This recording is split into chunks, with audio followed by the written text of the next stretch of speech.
What's up, everyone? Welcome to How's This Fake? It's me, TJ, joined by the picture of Jamie Lee Curtis wearing the picture of me twice. And of course, Nature Boy Ric Flair.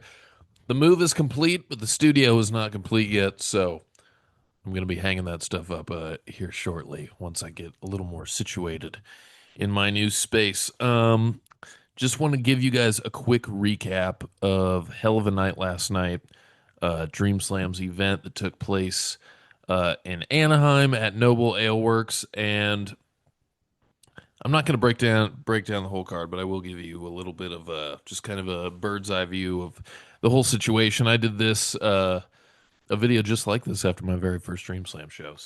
So I get there and I need to find a spot to put the banner of power because I'd never been in this place before. So I get there like right when the doors open, and I the parking lot is nice and spacious. And they got the wing guy out in the front, and you walk right in. They got the menu of beers. It's amazing. Turn to the right. People are watching the World Series. They're at the table. Everyone's having a good time. And then right behind the bathrooms, you see this little room, and I could tell that's where the ring is. And so I go, and they had some vendors set up. There was like a wrestling memorabilia guy who had signed action figures, trading cards, old like vintage T-shirts. And then they had someone was selling like bracelets and stuff. And then you go right into the room after that, and the ring was in there. And there was like a small, you could tell the space is used. Like there's a stage back there, so some of the seats were there on the stage. So it was, it's in the back of a warehouse, and there's pallets of beer stacked up, and I don't know, it was just a whole ass vibe.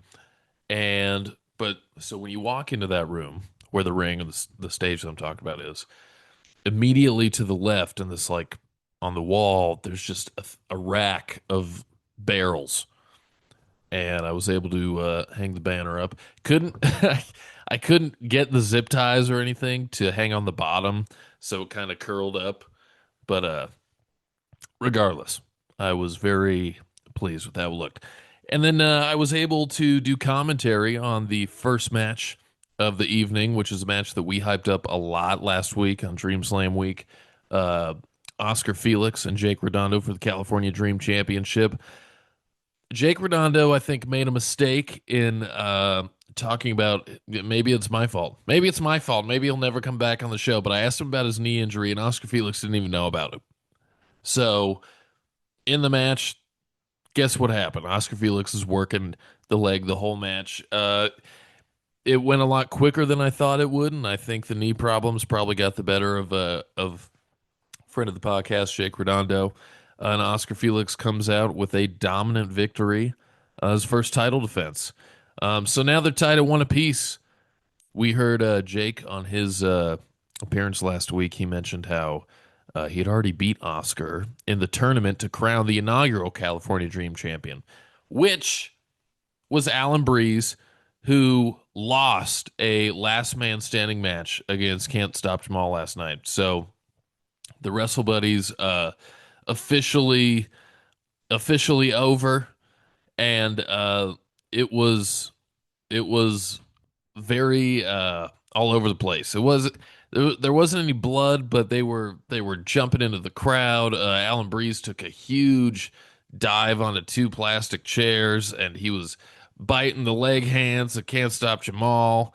And then it's just, if you don't know what leg hands are, then you don't know of my phobia of what leg hands are. Just use your brain, figure it out. I'm not going to say the word. It makes me feel like ugh, like that and styrofoam. When someone's rubbing styrofoam, I got to leave the room. Anyways, but overall, dude, it was just a great event. Looking forward to reposting that match where I was on commentary with our friend Enoch the Enlightened. So I just want to give you guys a quick update on Dream Slam stuff, how Hell of a Night went. Oh, and then, dude, Bad Meets Nasty. Bad Meets Nasty had a title defense, and we had been talking about it, how there had been some bad blood between the two. John thought that Chris was not taking his shit seriously, I guess, because of he was always very respectful of their opponents after the match, which is something that John did too. But after their match with Lucha Kings, it just started going downhill, and so they had a very dominant victory in an Extreme Rules tag match last night against BCS 666 and Halloween. So it, it seems like they're on the same page. They were both fired up by the end of their match. They were dropping F bombs and bitches and shits, and they were fired up, dude. And any tag team that rolls up to them has gotta be prepared to bring it because these guys mean business. They work well together, and I think it's beneficial to both of them that whatever was going on is behind them because they're way too good together to let anything come between them. So, anyways, that's what I got for Dream Slam. Miggy and I will be back talking about the biggest Jade's heel turn. Looks like Cody's gonna turn heel. We haven't really dive deep, whatever. We got to talk about WWE, AEW, all that kind of stuff. So be on the lookout this week for a couple more videos. And don't forget to follow us everywhere, HITFPOD, and subscribe to our YouTube channel to be a friend of the podcast. Take it easy.